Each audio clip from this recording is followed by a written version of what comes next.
Welcome to Myers Metal Detectors, located in sunny Tampa, Florida, where we sell nothing but fun and adventures, treasure hunting gear, and anything you can imagine for metal detecting. Give us a call, 813-237-1939. Happy hunting and dig deeper. Live from sunny Florida, it's Treasure Talk. Welcome, folks. Welcome to another exciting edition of Treasure Talk. I just had to help Jocelyn with the sound on her computer.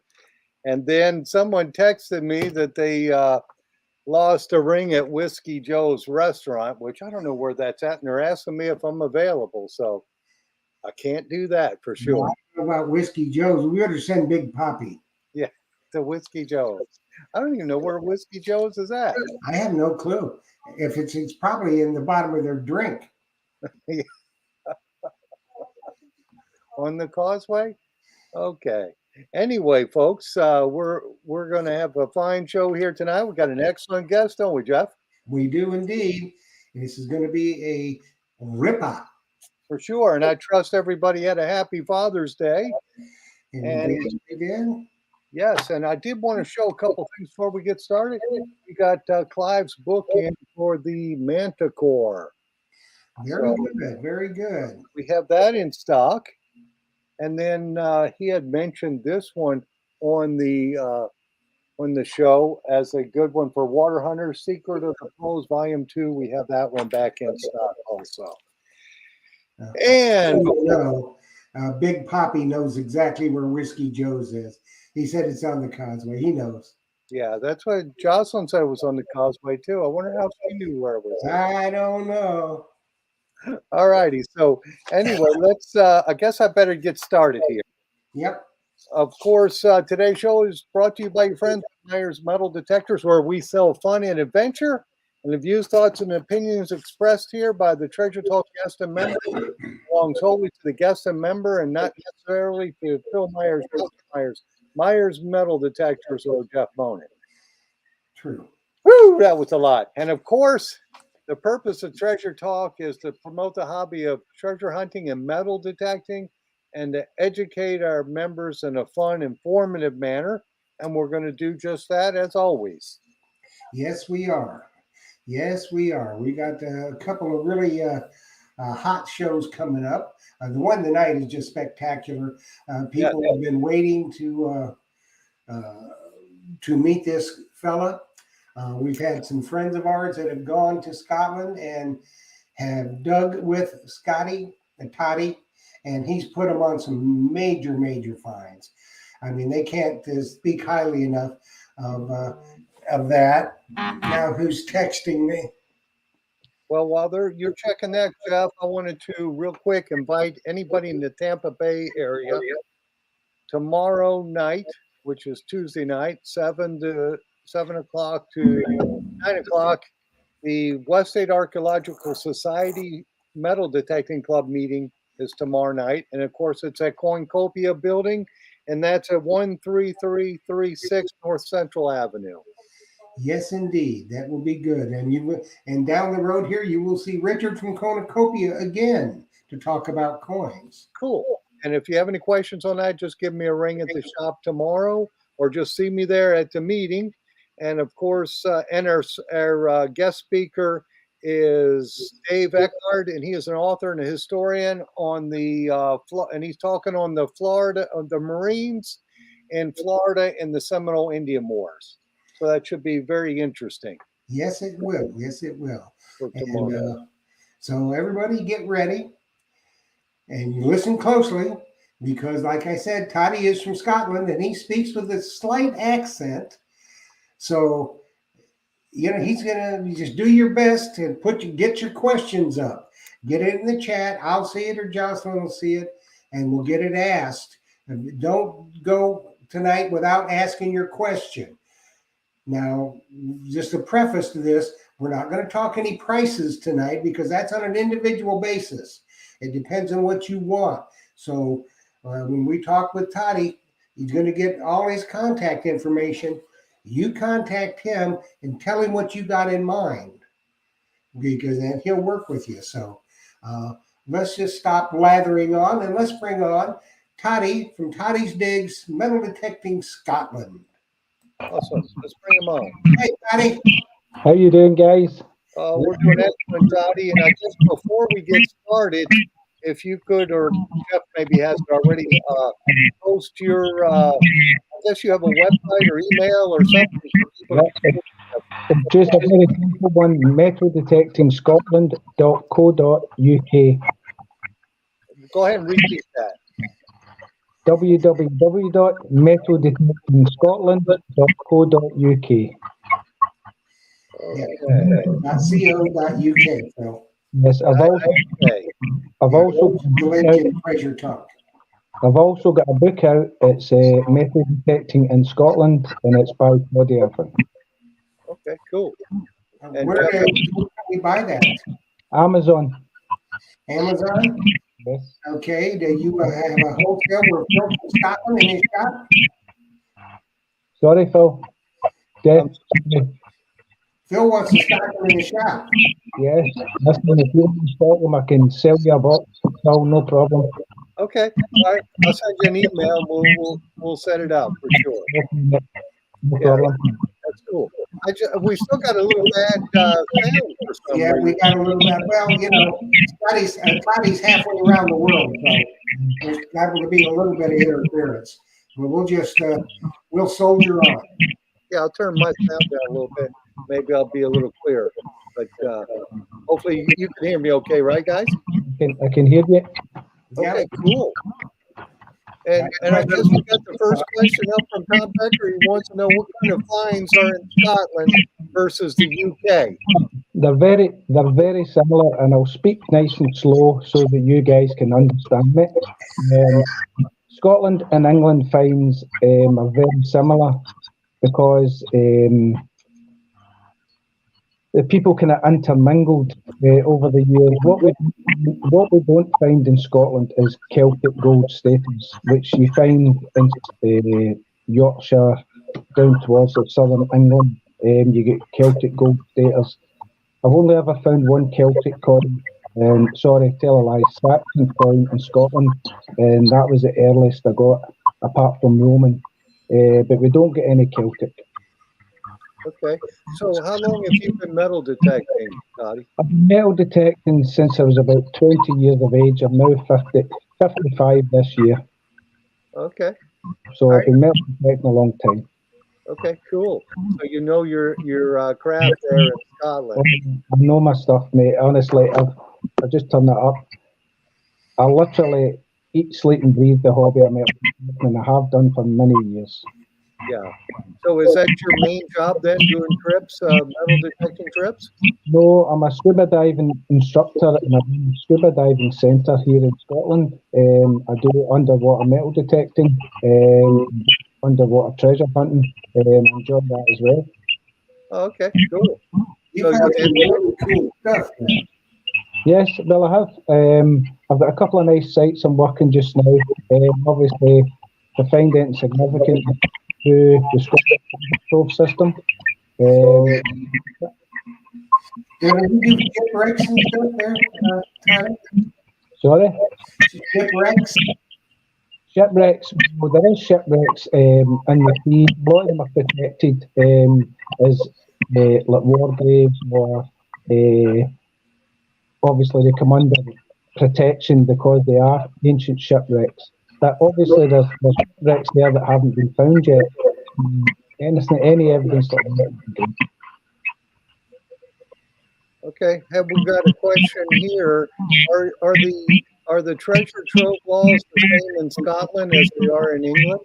No, in Scotland, everything that is an ownerless good belongs to the Crown, no matter the material. So that's the difference between England and Scotland.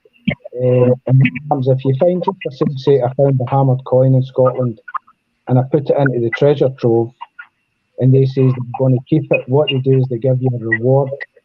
They're not giving you a market value of it, even though they usually do try and give you the market value, but it's a reward they're giving. Okay. I couldn't quite hear that one. What they're doing is, I was saying, if you find, just for saying, say, a hammered coin, right? And that comes into the treasure trove, what happens is if you decide they're going to keep that hammered coin, they'll give you a reward for it. And it's usually around the market value. It's not guaranteed that it'll be the market value, but it's around the market value. Okay. Now, in Scotland, like the landowner, you split the reward with the landowner. That's not law in Scotland, even though it's you usually try and have a signed agreement with the landowner or a gentleman's agreement. It's not law that you need to split it, but it's just the one thing, such a thing. We have had a couple of cases in the past where they haven't split it with the landowner, which brings our maybe into disrepute. Because if I shake somebody's hand, if it's £20, he's getting £10. It's just simple as that. He gets half if that's what the deal was. Well, it helps, keep hunting on his land. Well, listen, if without farmers, we wouldn't have any land. So if the people are going to do that with farmers, then it's just we don't have any land to search. I was the very first one to start paying farmers to detect on the land. Prior to that, people look at it as if it was like, oh, thank you very much for letting me hunt your land and find all these hammered coins, but they weren't paying the farmer. Farmers are in a business for self, and they've got a right to earn a living off their land through alternative means. So I started paying farmers 20 years ago to start metal detecting on their land. And people didn't want me to do that because they knew when they went to get permission, they wouldn't go on because somebody else was paying them. But I think it's the right thing to do. And I did. I'll do. Yeah, I agree. I think it's the right thing to do as well. Yeah, because they need to earn a living too, otherwise they won't be there. And see if I'm going to take 80 people on a guy's field, I don't expect to take him on for nothing. I pay the farmer. Yeah. And I was the first to pay them many years ago. Okay. Well, it looks like Jeff's got a question up there. What is the average depth of the fines that you find? Well, fines depth is down to mineralisation in the detector you're using. So just for saying sake, you're using a top of the range, like just for saying sake, Equinox 900 or a DS2. If the ground's not mineralised, just for saying sake, you get a gold wedding band at 10, 12 inches, and then you go into a mineralised ground, you might struggle to get it at 7 inches because of the mineralisation that's in the soil. Yeah. And that's when the pulse induction machine can in, your GPXs and things like that. Yeah, but are you finding most of your fines shallower than that from the farming, from plowing the fields? Well, we've got different situations here. We've got pasture fields that's maybe only been plowed maybe once every 15 years. So everything during the war, everything was ploughed for food. So most fields have been turned over in the past. So the depth that you're finding it's not like natural gradual drop of the find because it's been turned over. So we can find a hammered coin literally lying on the top, and you maybe get a 50p piece that's quite modern, 10 inches down, because it's everything in the plough, the top of the plough, and is all jumbled up. Okay. So all right. And what equipment are you using now? I use most of the top of the range machines, as I say, the detector is part of the hobby for me. So when the Manticore came out, I was using the Manticore. It shows I can learn it. Obviously, if you're learning it, you're passing information on to your customers. The same with the DS2. When the DS2 came out, I'm a diver, so I wanted to use it underwater. I wanted to use it on land and beaches. I've got a couple of nice videos of the DS2 on the beach. So I use them. I also use the GPX 5000 and I have done for many years because we had some good land that was highly mineralised. It was well searched, so the GPX was finding stuff double a depth of anything else. obviously you had to do more iron. That was a sacrifice we were willing to take. And what equipment are you using underwater? Underwater, as I say, I'm using the DF2.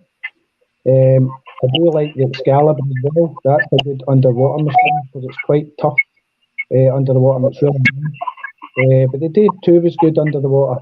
That's what I use because it can go deeper than the Mine Labs, your Manticore and your Equinoxes, which is only 5 meters.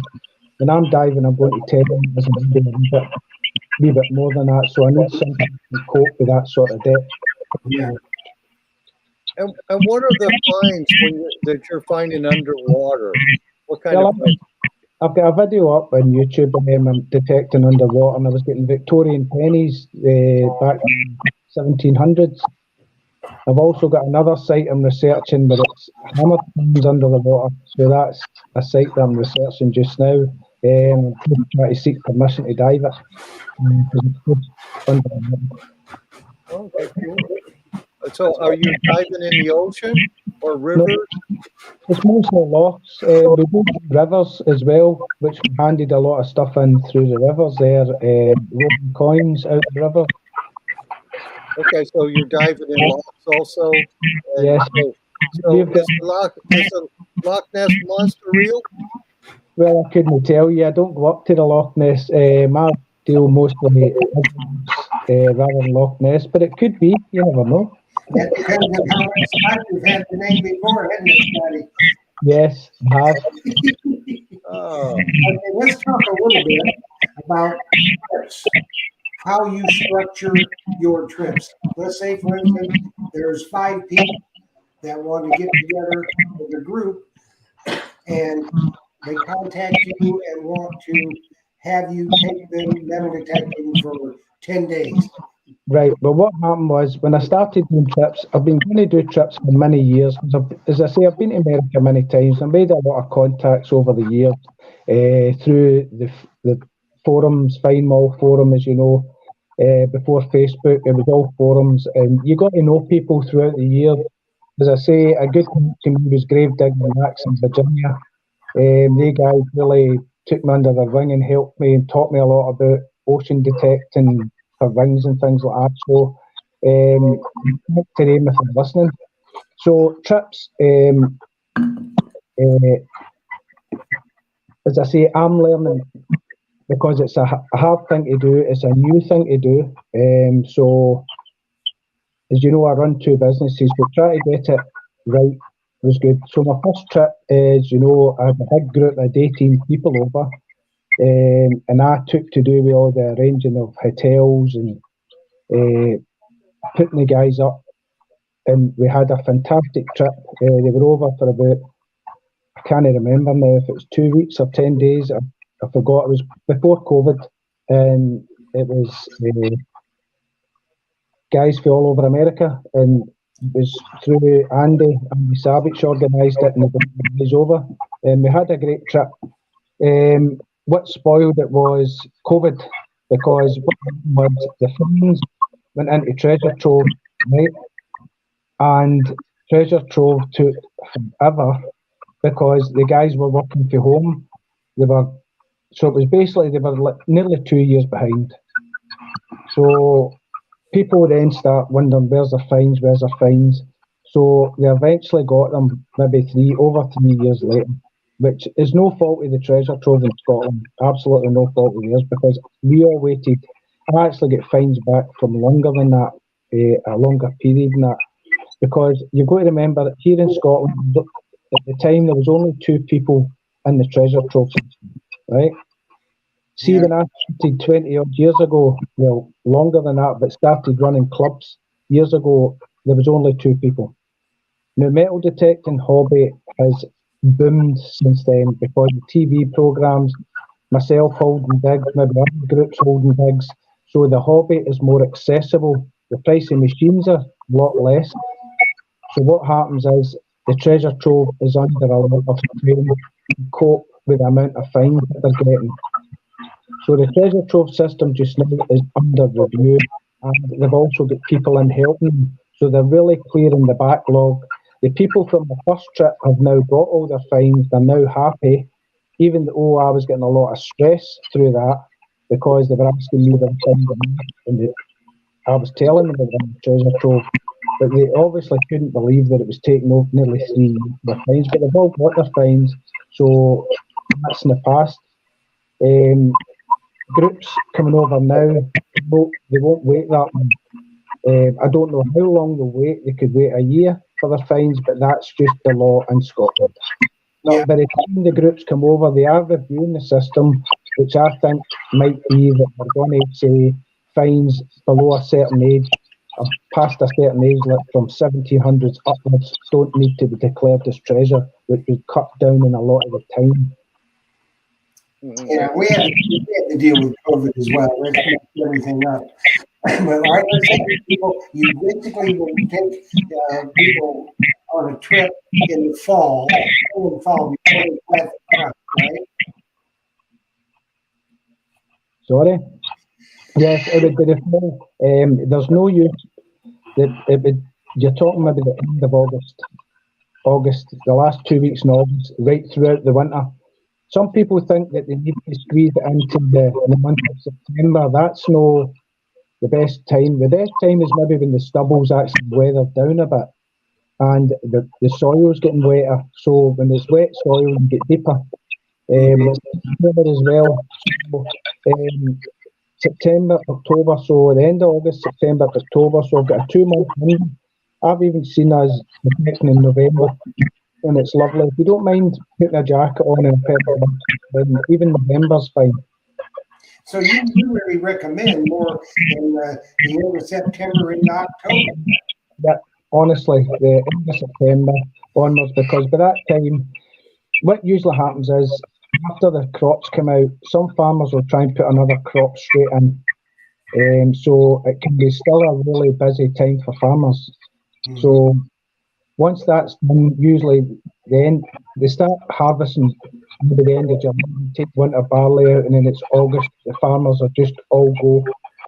So they really don't want detectorists pestering them, the big groups of guys all over their land. So it's usually the start of September onwards and start slowing down for the farmers. Oh, that's good. So if people get in touch with you, you can help them find a place where they're going to stay, and then you come and pick them up and take them out to their. Well, my last group I had over was the guys that are probably watching Bruno and Sean and the team from Florida. They were, and the way I like it now is like groups of 8 because that suits me. So I can maybe fit a couple of groups of 8 in. The guys book their digs all within a certain distance of where I'm going to be taking them out detecting. I pick them up every day, take them out detecting. I stay with them all day. I don't just dump them in a field and run away and leave them. I stay with them for a full week, metal detecting. If they want to go to the beach, I'll take them to the beach, do a bit something different. Take them sightseeing, see some castles as well. So really, I put on a nice trip. As I say, the guys from Florida loved it. They absolutely loved it. They did, and I know Billy and Sean and his dad, and I know they loved it. I have a question on here from Chuck Brown. He's asking, what cities in Scotland are you around, and what cities would they fly into? It's usually Edinburgh. They're flying in, they fly into Edinburgh. As I say, if I do digs, I've been holding digs for many years, and we do it in the central area of Scotland, from the east coast to the west coast, up as far as just below Aberdeen, Dundee area, and then down to the Scottish borders, just the border between Scotland and England. I do that. Okay. And then Tom Becker had asked, do you have people dive with you if they wanted to dive, and do you have to be a certified diver? They would need to be a certified diver. I wouldn't take anybody in that wasn't certified. Obviously, if I can hire the kit, I hire out diving kit. I'm a certified DSAC, PADI and FDI and TDI instructor. So I do that. I've also got a boat. So I get in the boat and Go for a wee dive off the boat, no problem. Right in front of a nice big castle, no problem. Very good. You know what, Phil? That's the word from our sponsor. Is it time already? Yes, it is. Oh, it's too funny. Okay. Let's do this. Every time I hear that sound, I'm going to say it, it turns me on. God dang it, I'm so damn embarrassed. Hey folks, Phil Myers here, of course, from Myers Metal Detectors, and today I'm going to show you some nice shovels that you can use when you're taking a trip like to England or Scotland or wherever. These are the Merlin shovel, and a real nice feature on it. Now this one is a two-headed one you can get. You get it these different ways, but this one you can pack in your luggage real easy. Funny. I've got the wide head and the narrow head. Also, Joe, take and show them the different types of shovels that we do stock. We've got the Motleys and we've got other ones. So if you have any questions on metal detectors or metal detector accessory needs, give me a call, 813-237-1939. Yeah. That was funny. Yes, it was. Oh, that's too funny. That's take off of one of the TV shows. And like you said, Toddy, the TV shows have really made our hobby popular now. Yeah. I mean, and COVID did the same because you can do metal detection by yourself. Well, what happens, COVID, I think people really focused on what they could do at home. So they were stuck in the house and they were watching all these TV programs on YouTube. So they were thinking, oh, I've always wanted to try metal detecting. But what you've got to remember is the price of the metal detector now. Say I had a shop, I still sell metal detectors, but when I sold them years ago, the prices on them, it was that you had White's prisms, and they were out, and they were quite expensive.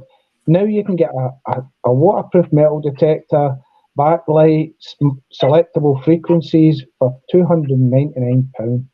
Yeah. That is unbelievable. Honestly, we have 11, 12-inch coil, DD coils, it's unbelievable. So it's more accessible, and what you're getting for your money now is far better. Yeah, the consumer is really gained now. The detectors we had 10 years ago are nothing compared to the inexpensive waterproof models we have today. That's right. But you can dive with a £299 metal detector at 5 meters. Unreal. Yeah, it's crazy what the consumer can get for their money today, for sure. Yeah. So how you doing over there, Jeff? Good.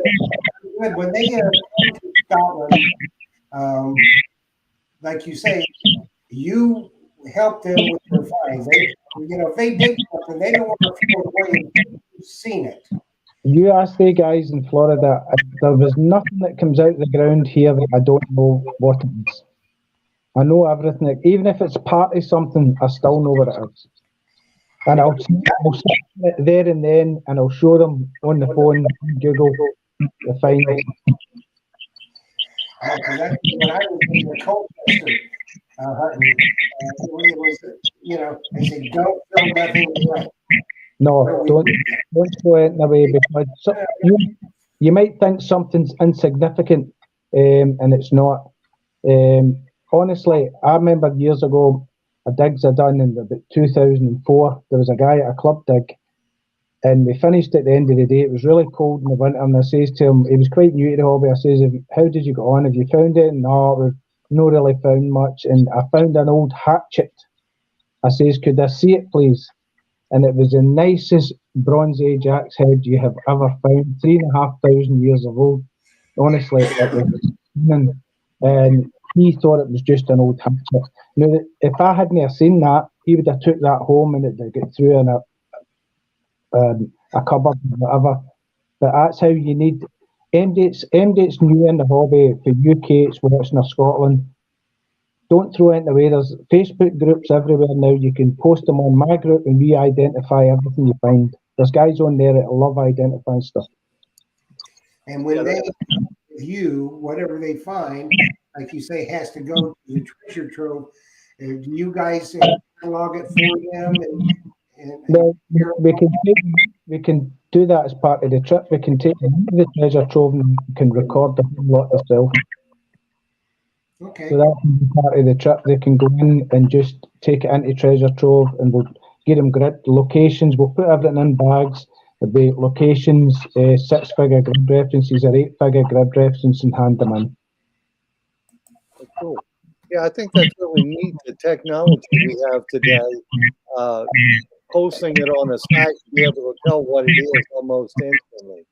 I remember on the forums years ago, when the forums just started up, that a guy says, one day we'll be able to actually take a photograph of a find in the field and post it onto the site and get it identified.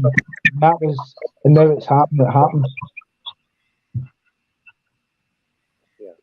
Yeah, it's really cool what the technology we have today for sure. Yeah. We got somebody from Facebook. It says they're tuning in to hear your accent. Are they? That's great. Yeah, I think I know who it is. Awesome. Canada, I think. Well, let's talk about some of your favorite finds. Yep. I've found some nice stuff over the years. One of my favourite finds was a gold brooch I found. It was a gold medieval brooch, and it was one with the pins in it, and it was inscribed in Latin. And it was made. They analysed the gold, and it was made from coins that it was minted in France. They melted them down to make jewellery. I found that. I've also found coin hoards, scatters of coins, going back to medieval times. When we were in the river, we found a hoard of Roman coins in the river. That was exciting. So we found Roman coins, bronze Roman coins. So a feeling like that, 2,000-year-old, you're digging about a pool of water in the river. It's amazing. Now, when you found a hoard of coins, how many of those did you keep, or did they put them in a museum?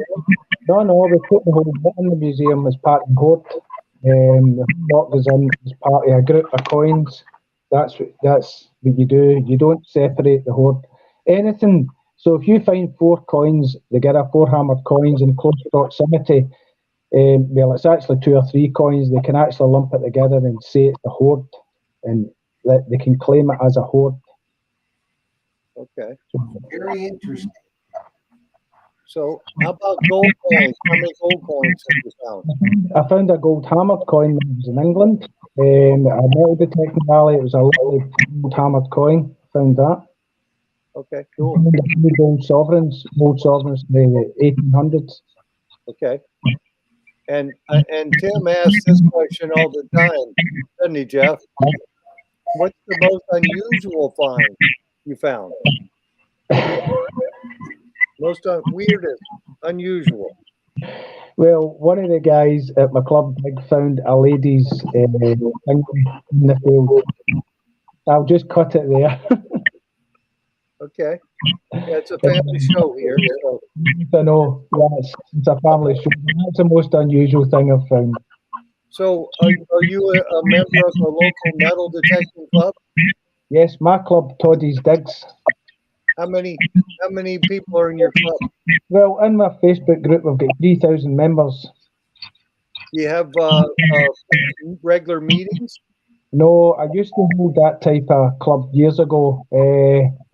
It was a club we had here, and it was about 70 members.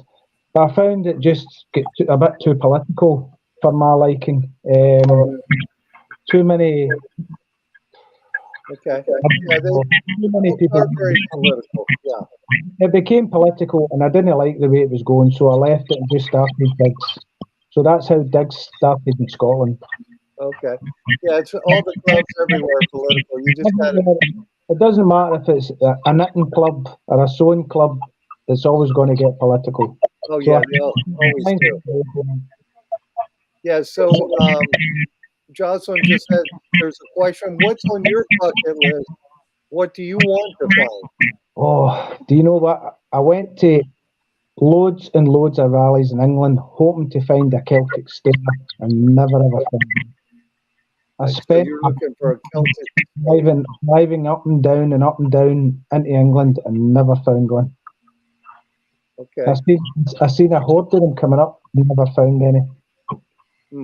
You ever found any Templar stuff? Let me think. Templars. I can't remember, but I know a guy that found a Templar coin. He found a Templar coin. But you don't get much Templar stuff. You definitely don't. How about more modern stuff? We had a lot of U.S. troops over there during World War I and II. Have you found stuff from them? No, see the day before I found my hammered coin, my first hammered coin, I found an American silver dime. It was for the early 1800s. And then, honestly, about 2 feet from it, I found my very first hammered coin. The guys know we do find where there was American bases like in the Dunoon and places like that. You do pick up American stuff where there was American bases.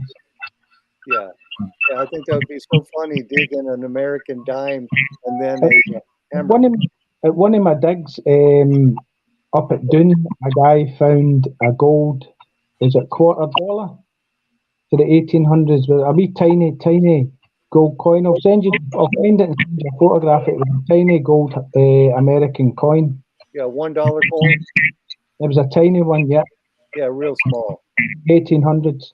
Yeah, that's funny. Find it in Scotland. They found it in Scotland. Honestly, the boy was shaking. I'll find a photo and I'll send you it.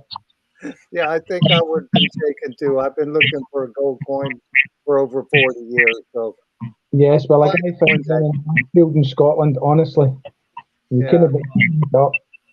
Yeah, that's awesome.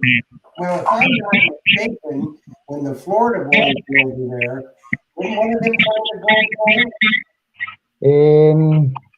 He might have found a sovereign, half sovereign. I think so. What a Yeah, they done well. They done well when they were over. They loads of fines. Yeah, they should probably stop too, didn't they? Yeah. They could probably put the fines down. Yeah, they had a really good time. It was really chilled out. They were nice and it was a nice chilled week detecting. It was fantastic. I know Billy Keane he couldn't wait to eat haggis, and he ate it 2 or 3 times, I think. Yeah.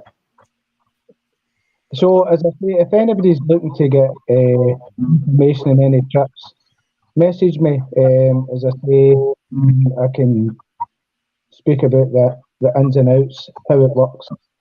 But it's a pretty chilled affair. It's not, I don't lump everybody together in a big barn or anything like that and just let them get on with it. No, a lot of people bring their wives to these trips, so they want to stay in their own kind of wee accommodation. I went to me and just for saying sake, we were going on a dive in Liverboard or something. We would want to make sure it was somewhere quite nice to stay because it's a holiday for them as well. Yeah. Well, in a small group, it's better for you, and it's much better for everybody that's participating. When you have 8 or 10 people, that's enough.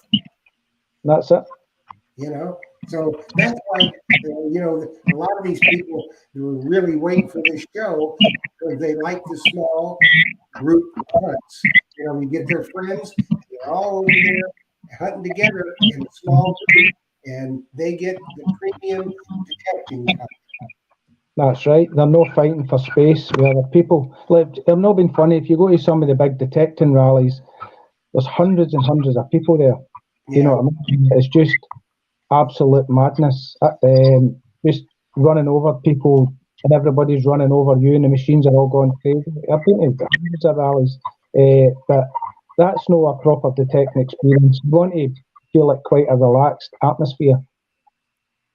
Yeah, I mean, like the rallies, they're seeing the hunts and stuff like that, and that's not what people want to do. They want to go out and actually find some history.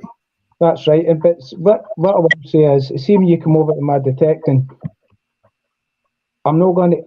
If I do the research and I know that it's an old place and I know the evidence that comes up, if somebody says, "Oh, we're not getting," I'll say, "No, you just really need to get the head down and get on with it and start detecting and finding stuff." Like the guys in Florida, they just get the head down and they just went for it. And maybe 4 or 5 hours into it, they think I haven't got much, and then bingo, the next find they've got's a hammered coin or a Roman coin.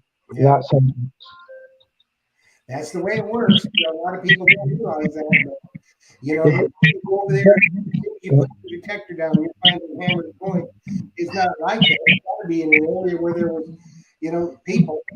Well, last day, a lot of the guys were the last day we came over, and it was Sean's dad who came over, and the guys, I think they were, maybe it was really rainy that day, maybe sometimes your head goes down a wee bit, and we get that in the digs. Maybe think there's not much coming up, and somebody comes up and goes like that, look at that, and it was a lovely hammered coin. But that, everybody gets boosted up again, and then all of a sudden the coins start coming out because somebody else has found something that boosts everybody else up. Yeah, everybody gets excited. Yeah. Yeah, I was over there. I wasn't in Scotland. I was over in Colchester. One of the guys from the Celtic Gold Trader who just kicked over a cloud. That's all it takes, honestly. It just, you may be having nothing and then bump, because the history's there. Yeah, I mean, we found tons of buttons. Yeah. You do get a lot of buttons in Scotland and England. You do get, I don't know why there's so many buttons, but you do get loads of buttons. There was a saying that they used to put the clothes in the field and plough them in. They called it shoddy, which I think is a load of rubbish, because buttons were a valuable thing in those days. They were expensive, so they would have cut all the buttons off the clothes before they put them in anywhere in the ground. Yeah, so sure. We found a bunch of, I think I did 150 buttons that trip. Hey, so Toddy, not to change the subject from the buttons, but what is the oldest coin that you have dug? Me, Roman. A Roman?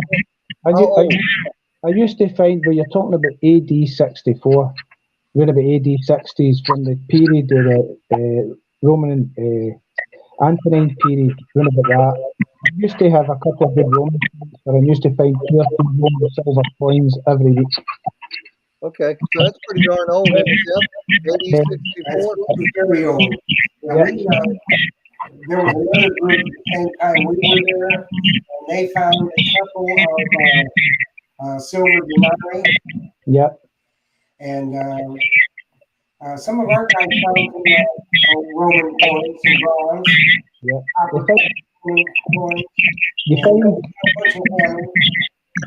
You find more Roman bronzes in England than in Scotland. In Scotland, it's mostly Roman silver. Artifact-wise, I've found Neolithic stone axes lying in the ground, just lying in the plough soil. So they're older than Bronze Age. Have you ever hunted a battlefield site like Hawaii? No, because we wouldn't do that, because it's a war grave.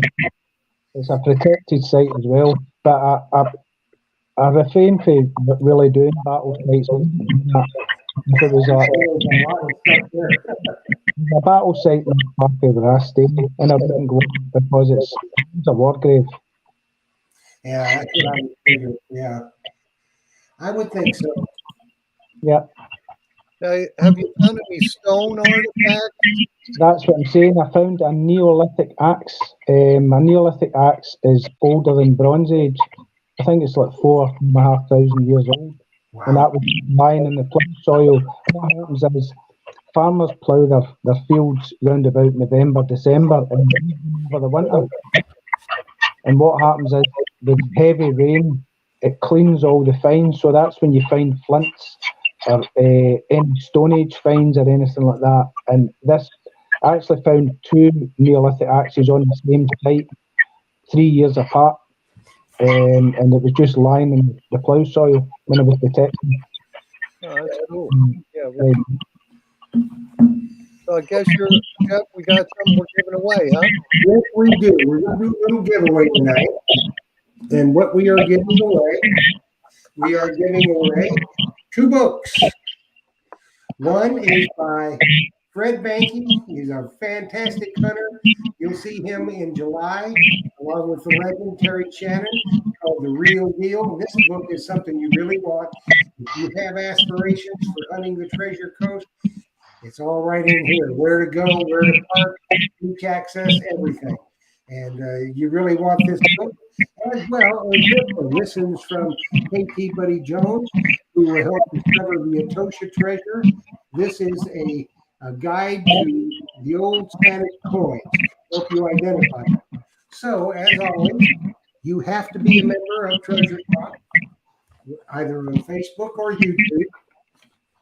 If you're not a member on YouTube, very easy to do. Hit the subscribe button, press that little bell, ask for all notifications, send me an email, let me know that you are a new subscriber.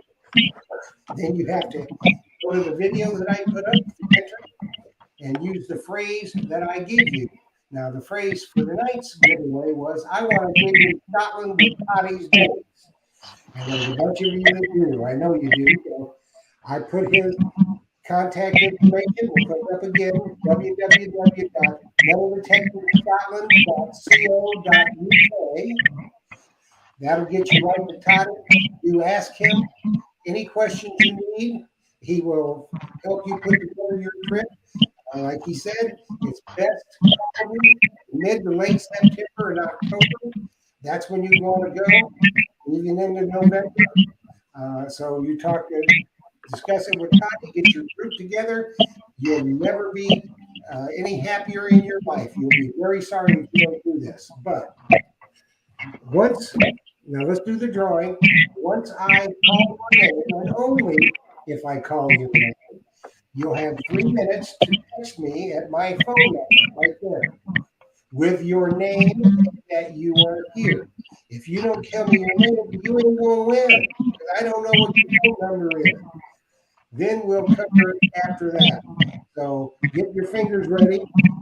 I'm going to call the name. You'll have 3 minutes to text me with your name and that you are here. So let's see. Big Game Hound. You are the winner of the books.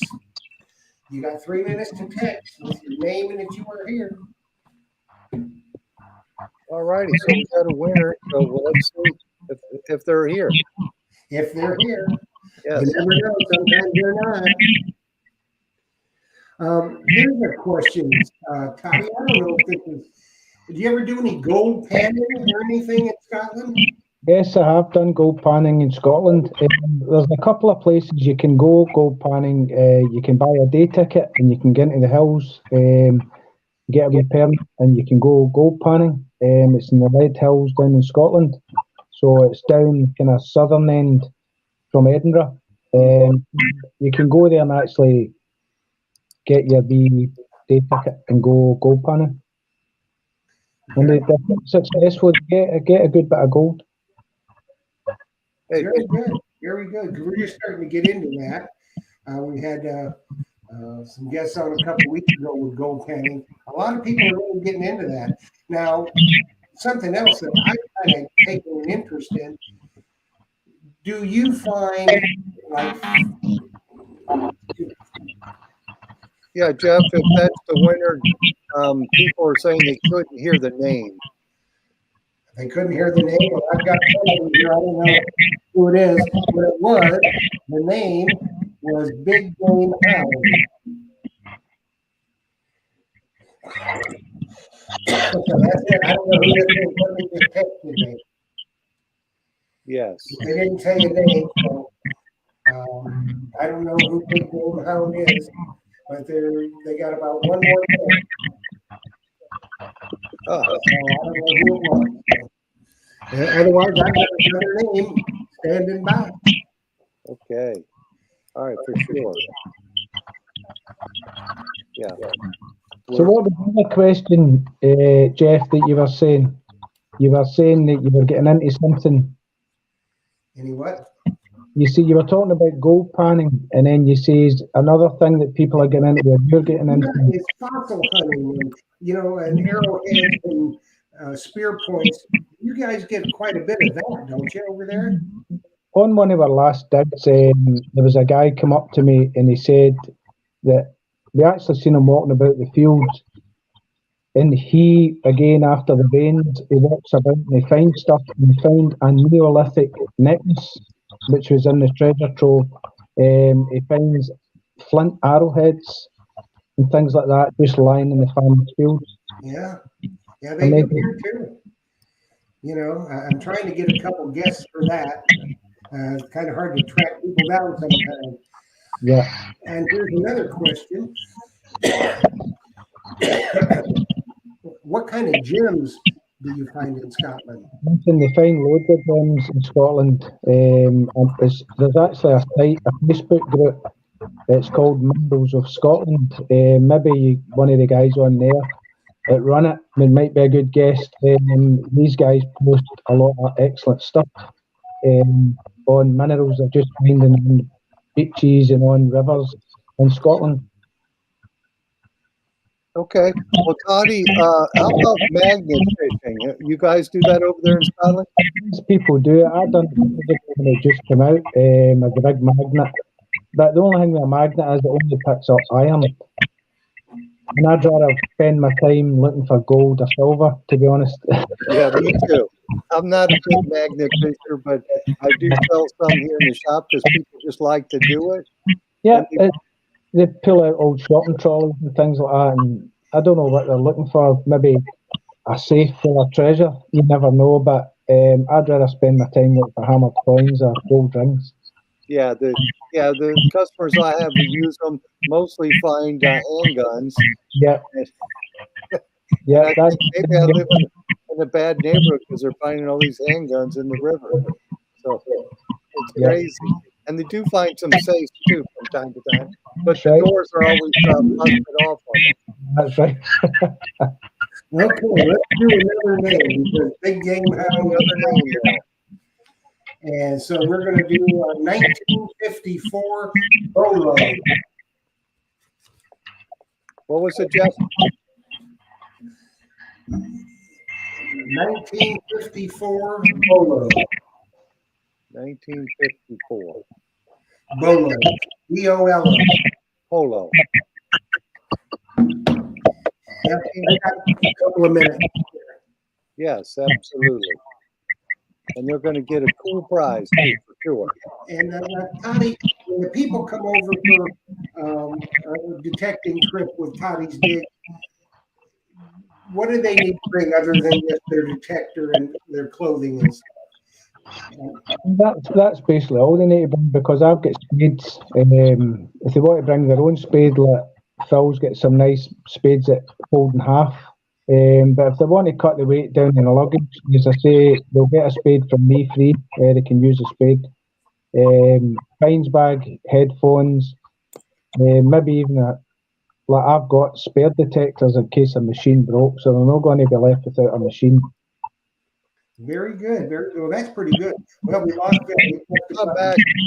What button did you hit? I hit a button that disappeared. See, if he touches a button, Toddy goes crazy. So we basically have him in a straight. Hold my hand and handcuff me.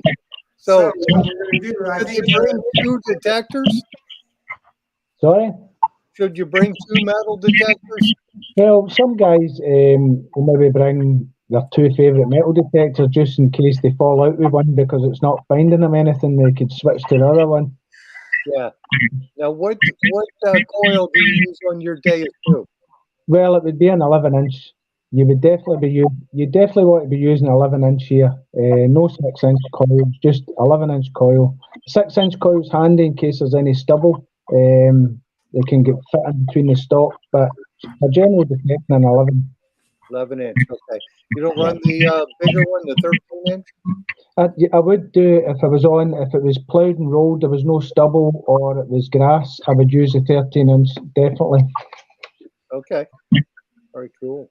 Very good. Well, we're going to draw another name, Phil. Cool. And we're going to draw Merlina.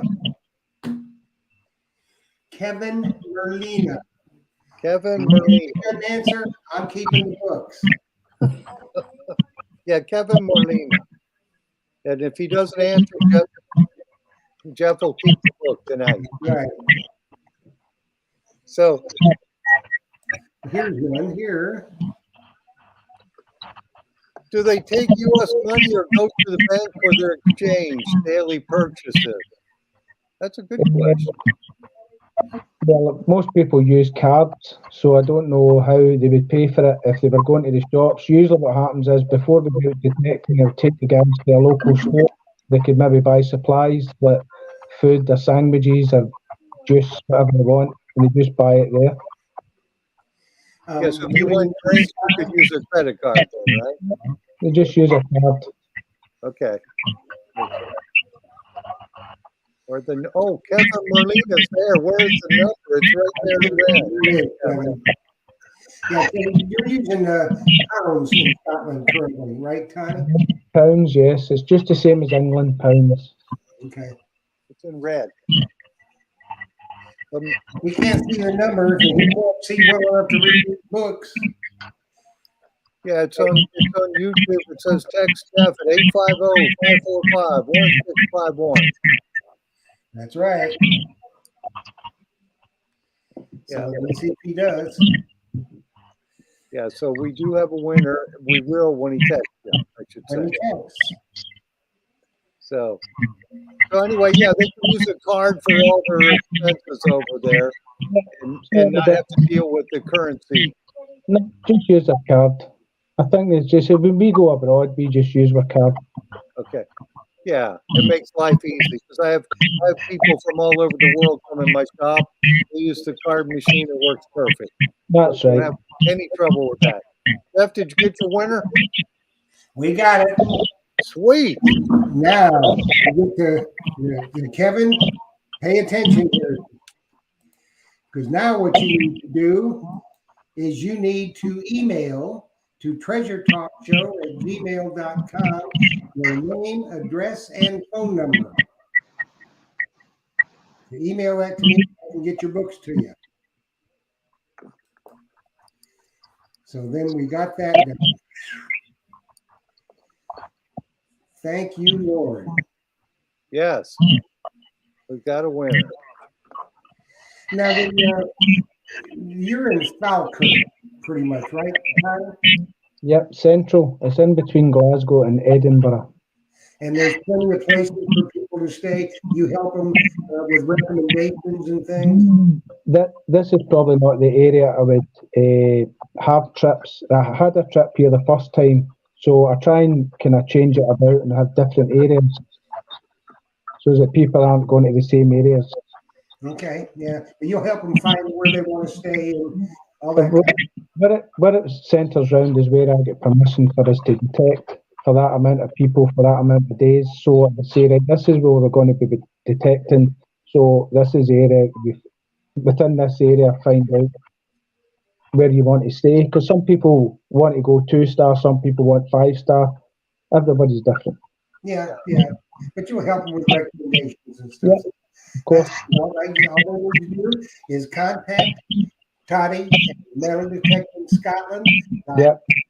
co.uk. That's right. It's on the Tell him what you got in mind, and you'll take care of him 100% of the time. And he'll tell you how much it's going to cost you and everything, because he tailors the trips.